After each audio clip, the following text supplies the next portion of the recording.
Hello students, हमारा कक्षा 12 में पी ब्लॉक वाला अध्याय प्रारंभ हो चुका है और इसमें हम वर्ग 15 के तत्वों का अध्ययन कर रहे थे। अब आज हम इसमें वर्ग 15 के तत्वों में ऑक्सीकरण अवस्था के बारे में जानकारी करने जा रहे हैं।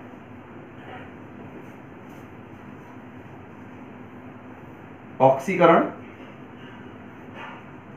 अवस्था, देखिए ऑक्सीकरण अवस्था में अगर हम वर्ग 15 के तत्वों में ऑक्सीकरण अवस्थाओं को देखें तो ऑक्सीकरण अवस्था निकालने के लिए हमारे पास कुछ तरीके, कुछ सूत्र हैं। जैसे किसी भी वर्ग के लिए उच्चतम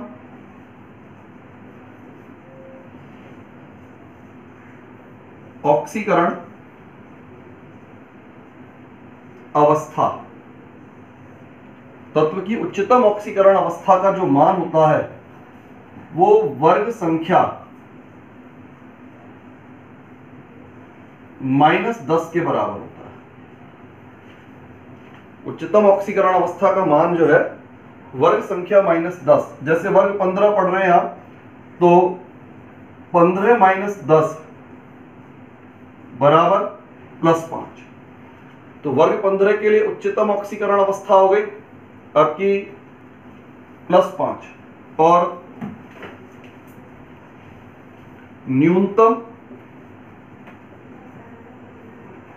ऑक्सीकरण अवस्था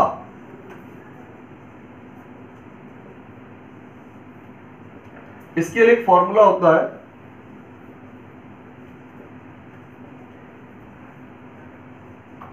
बाह्यतम कोश के इलेक्ट्रॉन -8। अब वर्ग 15 के जो तत्व होते हैं इनके बाह्यतम कोश में इलेक्ट्रॉनों की संख्या होती है 5, माइनस करेंगे आप 8, तो 5 - 8 बराबर -3। अर्थात इसमें ऑक्सीकरण अवस्थाएं -3 से लेकर के +5 तक पाई जाती है। ऑक्सीकरण अवस्थाओं का मान -3 से लेकर +5 तक होता है और सामान्य रूप से जो है -3, +3 और +5, ये तीन मुख्य ऑक्सीकरण अवस्था इनमें मिलती है। -3, +3 और +5। अब -3 ऑक्सीकरण अवस्था जो होती है वो ऊपर के तत्वों में ही पाई जाती है। जो तत्व ऊपर की ओर स्थित होते हैं ऊपर के तत्वों में ही -3 ऑक्सीकरण अवस्था पाई जाती है, क्योंकि ऊपर के तत्व अधातु तत्व होते हैं और जैसे जैसे ऊपर से नीचे की ओर आएंगे -3 अवस्था के पाए जाने की संभावना में कमी होगी। उसका कारण होता है अधातु के लक्षण कम होने लग जाते हैं और धातु के लक्षण बढ़ने लग जाते हैं। और जितनी भी धातुएं होती हैं, धातुएं धनात्मक ऑक्सीकरण अवस्थाओं को प्रदर्शित करती हैं। धातुओं के द्वारा ऋणात्मक ऑक्सीकरण अवस्थाएं सामान्य रूप से प्रदर्शित नहीं की जाती हैं। अब 3 और 5 ये किस प्रकार संभव है? देखिए, अगर हम इसमें बाह्यतम कोश को देखें, ये बाह्यतम कोश N, ये S उपकोश, ये P उपकोश। S उपकोश में 2 इलेक्ट्रॉन होते हैं और P उपकोश में 3 इलेक्ट्रॉन होते हैं।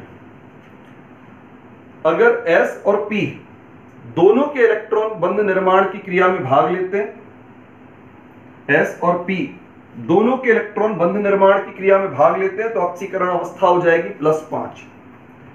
और अगर S का इलेक्ट्रॉन बंध निर्माण की क्रिया में भाग ना ले, S इलेक्ट्रॉन बंध निर्माण की क्रिया में भाग ना ले, तो ऑक्सीकरण अवस्था आएगी केवल 3।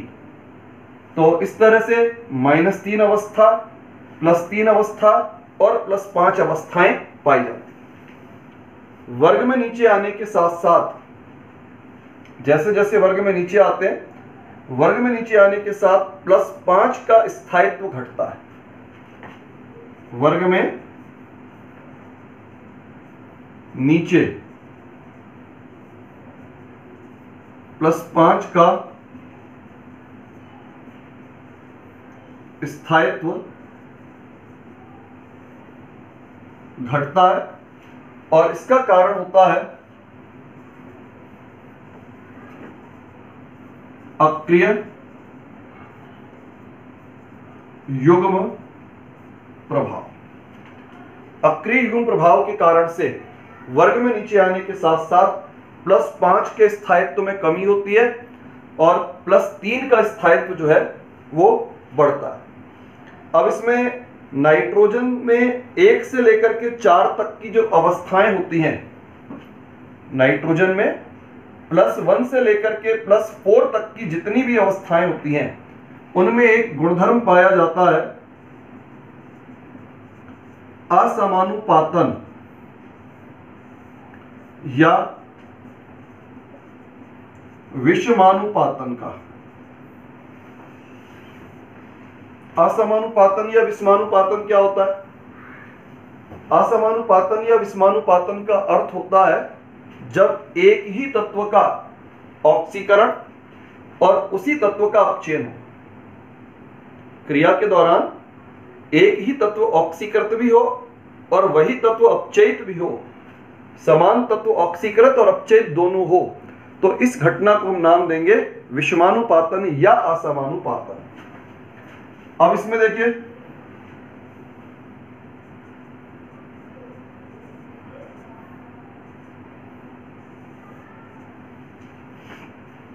ये आपका HNO2 नाइट्रस अम्ल। अब नाइट्रस अम्ल में असमानुपातन के द्वारा बनता है नाइट्रिक अम्ल प्लस नाइट्रिक ऑक्साइड, नाइट्रिक अम्ल आपका नाइट्रिक ऑक्साइड और प्लस H2। तो यहां पर जो है, अब जैसे आपका नाइट्रस अम्ल है, इसका नाम होता है नाइट्रस अम्ल। नाइट्रस अम्ल में नाइट्रोजन की ऑक्सीकरण अवस्था होती है +3। नाइट्रिक अम्ल में नाइट्रोजन की ऑक्सीकरण अवस्था होती है +5 और नाइट्रिक ऑक्साइड में नाइट्रोजन की ऑक्सीकरण अवस्था होती है +2। अब आप देखें इसमें क्या परिवर्तन हो रहा है? +3 का +5 में परिवर्तन, इसे हम नाम देंगे ऑक्सीकरण। +3 का +5 में परिवर्तन हो रहा है, इसको नाम दिया जाएगा ऑक्सीकरण। और +3 का 2 में परिवर्तन, तो +3 का जब 2 में परिवर्तन होता है तो इसको हम नाम देते हैं अपचयन। ऑक्सीकरण अवस्था में वृद्धि, ऑक्सीकरण अवस्था में वृद्धि ऑक्सीकरण और ऑक्सीकरण अवस्था में कमी अपचयन। तो आप देख सकते हैं नाइट्रोजन एक ऐसा तत्व है जिसका क्रिया के दौरान ऑक्सीकरण भी हो रहा है और क्रिया के दौरान इसका अपचयन भी हो रहा है। अगर एक ही तत्व ऑक्सीकृत और अपचयित दोनों हो तो हम इसको क्या नाम दे सकते हैं? असमानुपातन या विषमानुपातन। अच्छा, इसी प्रकार से आपका जो फास्फोरस होता है, फास्फोरस भी आपका असमानुपातन या विषमानुपातन की क्रिया को प्रदर्शित करता है। देखिए कैसे।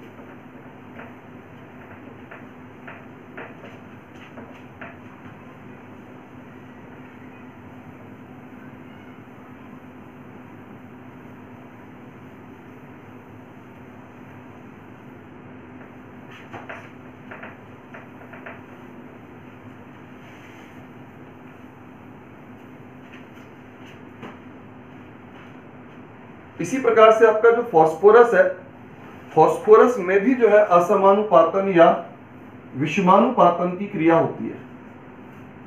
H3PO3 फास्फोरस की ऑक्सीकरण अवस्था होती है +3। ये आपका फास्फोरस अम्ल और इसका परिवर्तन होगा H3PO4 फॉस्फोरिक अम्ल और PH3 फॉस्फीन। फॉस्फीन में और फॉस्फोरिक अम्ल में। फॉस्फोरिक अम्ल में फॉस्फोरस की ऑक्सीकरण अवस्था है +5 और फॉस्फीन में फॉस्फोरस की ऑक्सीकरण अवस्था होती है -3। अब आप देख सकते हैं यहां पर 3 का परिवर्तन हुआ है 5 में, यानी ऑक्सीकरण, और 3 का परिवर्तन हो रहा है -3 में, अपचयन। तो फॉस्फोरस एक ऐसा तत्व है जिसका ऑक्सीकरण भी हुआ और इसका अपचयन भी हुआ। ऑक्सीकरण और अपचयन दोनों साथ साथ होने के कारण से हम इसको कह सकते हैं यहां पर विषमानुपातीकरण या असमानुपातीकरण। अब नाइट्रोजन भी प्रदर्शित कर रहा है, फॉस्फोरस भी प्रदर्शित कर रहा है, लेकिन वर्ग के नीचे के तत्व जैसे आपका आर्सेनिक है, एंटीमनी है, बिस्मथ है, ये असमानुपातीकरण या विषमानुपातीकरण को प्रदर्शित नहीं करते। उसका कारण ये होता है कि जो नीचे वाले तत्व होते हैं उनमें +5 अवस्था के स्थायित्व में कमी आ जाती है। अक्रिय युग्म प्रभाव के कारण से +5 अवस्था का स्थायित्व घटता है, और जब +5 अवस्था का स्थायित्व घटेगा तो उच्च ऑक्सीकरण अवस्था की संभावना में कमी हो जाएगी, यानी ऑक्सीकरण की संभावना कम हो जाएगी, तो जो है विषमानुपातन की क्रिया संभव नहीं हो सकेगी। तो इस तरह से यहां पर जो है नीचे के तत्वों में असमानुपातन या विषमानुपातन क्रिया संभव नहीं हो पाती।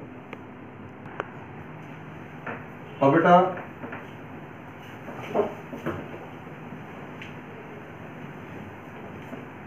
इसका अगला टॉपिक आता है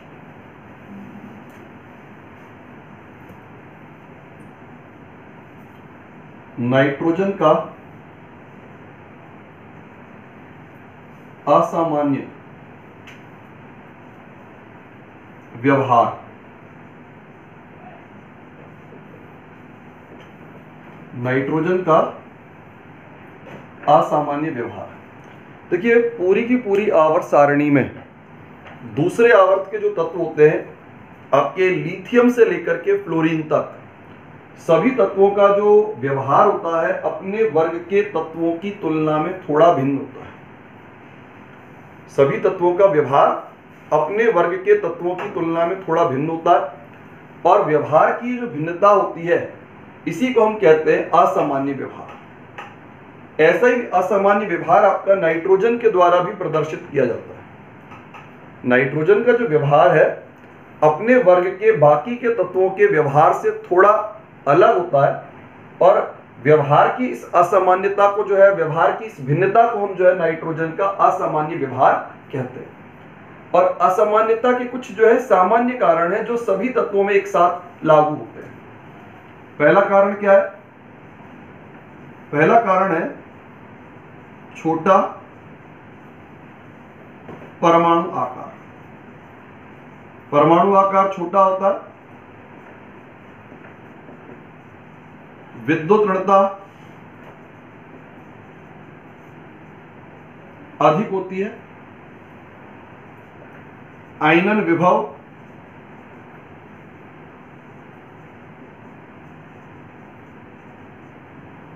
अधिक होता है, फिर बाह्यतम कोश में डी कक्षक अनुपस्थित होते हैं। ये कुछ सामान्य कारण होते हैं जिनकी वजह से वर्ग का आपका जो नाइट्रोजन होता है, नाइट्रोजन अपने वर्ग के तत्वों की अपेक्षा थोड़ा अलग प्रकार का व्यवहार जो है वो प्रदर्शित करता है। तो ये नाइट्रोजन की असामान्यता के कुछ प्रमुख कारण थे। छोटा परमाणु आकार, विद्युत ऋणता का अधिक होना, आयनन विभव का अधिक होना, और बाह्यतम कोश में डी कक्षकों की अनुपस्थिति का होना। अब बेटा असामान्यता के कुछ उदाहरणों की बात करें। उदाहरणों में देखिए तो नाइट्रोजन का जो अणु होता है वो N2 होता है। नाइट्रोजन अणु N2 अणु के रूप में होता है, जबकि वर्ग के अन्य तत्वों के जो अणु होते हैं वो बहुपरमाणु अणुओं के रूप में पाए जाते हैं। जैसे फास्फोरस है, P4 होता है, आपका आर्सेनिक है AS4 होता है, एंटीमनी है SB4 होता है।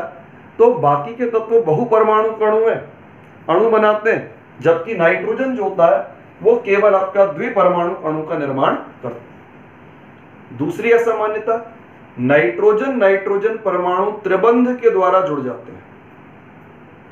दो नाइट्रोजन परमाणु आपस में त्रिबंध के माध्यम से जुड़ सकते हैं, लेकिन फास्फोरस परमाणु त्रिबंध के माध्यम से नहीं जुड़ सकते। कारण, परमाणु आकार बड़ा हो जाता है। छोटे परमाणु आकार होने पर बहुबंध का निर्माण संभव होता है।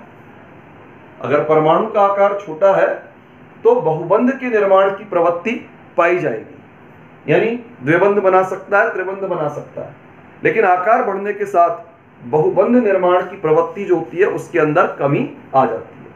यानी अपने जैसे परमाणु के साथ तो बहुबंध बना ही नहीं सकता, लेकिन छोटे परमाणु जो होते हैं जैसे ऑक्सीजन वगैरह होता है उनके साथ बहुबंध बना सकते हैं, लेकिन बड़े परमाणु के अपने जैसे दूसरे अन्य परमाणु के साथ बहुबंध बनाने की प्रवृत्ति इनके अंदर नहीं होती।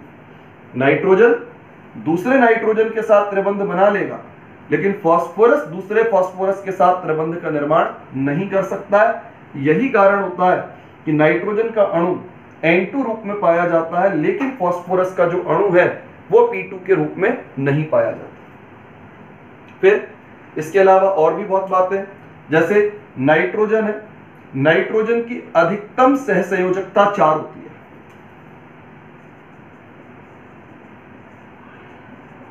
अधिकतम सहसंयोजकता 4। अधिकतम सहसंयोजकता का अर्थ क्या है? अधिकतम सहसंयोजकता का अर्थ होता है किसी तत्व के द्वारा, किसी तत्व के परमाणु के द्वारा बनाए जाने वाले अधिकतम सहसंयोजक बंधों की संख्या। तत्व के परमाणु के द्वारा बनाए जा सकने वाले अधिकतम सहसंयोजक बंधों की संख्या को अधिकतम सहसंयोजकता कहते हैं। अब अधिकतम सहसंयोजकता 4 क्यों होती है? 4 होने का कारण होता है नाइट्रोजन का बाह्यतम कोश होता है दूसरा। नाइट्रोजन का बाह्यतम कोश है दूसरा कोश,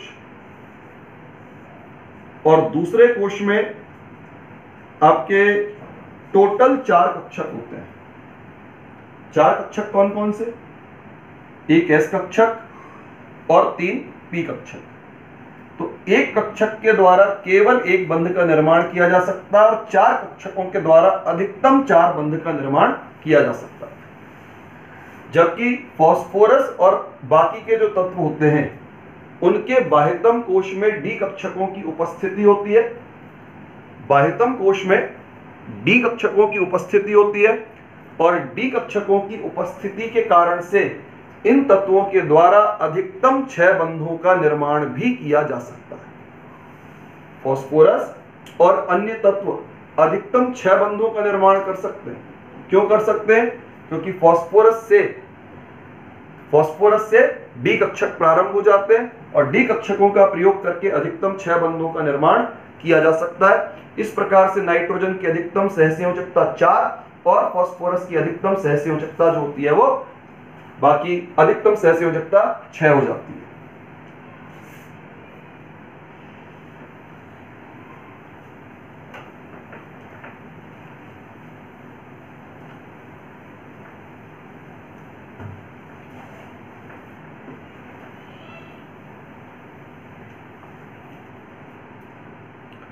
अब देखिए बेटा, इसके बाद में है अगला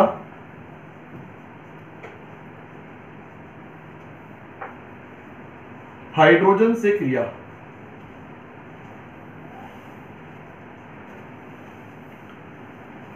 वर्ग 15 के सभी तत्व हाइड्रोजन के साथ क्रिया करते हैं और हाइड्रोजन के साथ क्रिया करने पर इनके द्वारा हाइड्राइड का निर्माण किया जाता है। वर्ग 15 के सभी तत्व हाइड्रोजन से क्रिया करेंगे और हाइड्रोजन से क्रिया करने पर हाइड्राइड का निर्माण करते हैं। अब देखिए इसमें कौन कौन से हाइड्राइड होते हैं? अमोनिया, फॉस्फीन, आर्सीन, स्टबीन और बिस्मथीन। इसे हम बोलते हैं फॉस्फीन, आर्सीन, स्टबीन और बिस्मथीन। अब बेटा यदि हम इन हाइड्राइडों में स्थायित्व क्रम को देखें तो इन हाइड्राइडों में स्थायित्व क्रम क्या होगा? देखिए, स्थायित्व क्रम में अमोनिया का स्थायित्व बाकी सबकी तुलना में ज्यादा आएगा और उसका कारण होता है नाइट्रोजन परमाणु का छोटा आकार। जैसे जैसे परमाणु का आकार बढ़ता है, आकार बढ़ने के साथ साथ बंध की लंबाई भी बढ़ती है और बंध की लंबाई बढ़ने के साथ साथ बंध जो है दुर्बल होते चले जाते हैं। तो सबसे ज्यादा मजबूत बंध किसमें मिलेगा? अमोनिया में। और सबसे कमजोर बंध जो मिलता है वो बिस्मथीन में मिलता है। इसके कारण अमोनिया का स्थायित्व सर्वाधिक और बिस्मथीन का स्थायित्व जो है न्यूनतम। सभी हाइड्राइड स्वभाव से अपचायक होते हैं। अपचायक मतलब अन्य पदार्थों का अपचयन करने की सामर्थ्य रखते हैं। अब अमोनिया का स्थायित्व ज्यादा है, बंध मजबूत है, तो क्या आसानी से हाइड्रोजन दे पाएगा? नहीं दे पाएगा ना। तो जब अमोनिया आसानी से हाइड्रोजन नहीं दे पाएगा तो इसका मतलब इसके अपचायक गुण का मान कम होगा। अपचायक गुण वर्ग में नीचे आने के साथ साथ बढ़ता है। बिस्मथीन का अपचायक गुण जो है वो वर्ग में नीचे आने पर बढ़ेगा। क्यों बढ़ेगा? क्योंकि परमाणु आकार बढ़ने के साथ बंध दुर्बल होता है, हाइड्रोजन निकालने की प्रवृत्ति जो होती है वो बढ़ जाती है। सभी हाइड्राइड आपके लुईस क्षार होते हैं। इंपॉर्टेंट बात है बेटा ये, सभी हाइड्राइड लुईस क्षार होते हैं। और लुईस क्षार क्यों होते हैं? क्योंकि इनमें केंद्रीय परमाणु के पास लॉन पेयर होता है और इस लॉन पेयर को दिया जा सकता है। केंद्रीय परमाणु के पास एकाकी युग्म की उपस्थिति है और यह एकाकी युग्म दिया जा सकता है और इसकी वजह से इनमें क्षारीयता पाई जाती है। अब नाइट्रोजन में आकार छोटा होता है, इलेक्ट्रॉन घनत्व की अधिकता होती है। इलेक्ट्रॉन घनत्व की अधिकता के कारण से नाइट्रोजन में युग्म देने की सामर्थ्य बाकी सबसे ज्यादा होगी, यानी इसकी क्षारीयता सर्वाधिक। वर्ग में नीचे आएंगे, आकार बढ़ेगा, केंद्रीय परमाणु का आकार बढ़ने के साथ साथ युग्म देने की सामर्थ्य में कमी आएगी और इनका जो लुईस क्षारीय स्वभाव होता है उसके मान में कमी आती है। तो क्षारीयता को अगर हम अध्ययन करें तो सबसे ज्यादा प्रबल क्षारीय आपका अमोनिया और सबसे दुर्बल क्षारीय लगभग समान आपका बिस्मथीन और स्टबीन। अब बेटा एक बात और यहां विशेष रूप से आती है, अमोनिया का जो गलनांक और क्वथनांक होता है अपने निकटवर्ती हाइड्राइडों की अपेक्षा ज्यादा होता है। होना तो चाहिए कम। अगर हम अणु भार के आधार पर, अणु के आकार के आधार पर देखें तो इसका गलनांक क्वथनांक न्यूनतम होना चाहिए, लेकिन अपने अड़ोसी पड़ोसियों की तुलना में अमोनिया का गलनांक क्वथनांक अधिक होता है और गलनांक क्वथनांक की इस अधिकता का कारण होता है अमोनिया के अणुओं में पाया जाने वाला हाइड्रोजन बंध। अमोनिया के अणु परस्पर अंतराणुक हाइड्रोजन बंधों के द्वारा संगुणित हो जाते हैं और हाइड्रोजन बंधों के द्वारा संगुणित होने की इस प्रवृत्ति के कारण से अमोनिया का जो गलनांक और क्वथनांक होता है वो अपने निकटवर्ती हाइड्राइडों की अपेक्षा ज्यादा होता है। तो इस तरह से हम यहाँ पर हाइड्रोजन के द्वारा बनने वाले हाइड्राइडों का अध्ययन जो है कर सकते हैं। इसमें आपकी कुछ बातें से इसमें लुईस क्षार वाला स्वभाव जो है वो इंपॉर्टेंट है। फिर एक गलनांक क्वथनांक का प्रश्न बनता है कि अमोनिया का गलनांक क्वथनांक अपने वर्ग के अन्य हाइड्राइडों की अपेक्षा अधिक होता है। उसका कारण मैंने आपको बताया कि इसमें अमोनिया अणु जो होते हैं हाइड्रोजन बंधों के द्वारा संगुणित हो जाते हैं। अंतराणु हाइड्रोजन बंध जो है आपका अणुओं का संगुणन कर देता है और इस संगुणन के प्रभाव से गलनांक और क्वथनांक के मान में वृद्धि हो जाती है।